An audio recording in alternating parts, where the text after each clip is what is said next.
ॐ पयः पृथिव्यां पय ओखधिखोपयो दिव्यन्तरिक्षे पयोधाः पयस्वतीः प्रदिशः सन्तु मह्यं मा कामधेनुसमुद्भूतं सर्वेषां जीवनं परं पावनं यज्ञहेतुश्च पयः स्नानाय गृह्यताम्।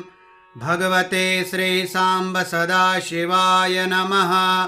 पयः स्नानं समर्पयामि। पयः स्नानान्ते शुद्धोदकस्नानं समर्पयामि। शुद्धोदकस्नानान्ते आचमनीयं जलं समर्पयामि। ॐ दधिक्राब्णो अकारिखं जिष्णोरस्वस्य वाजिनः सुरभिनो मुख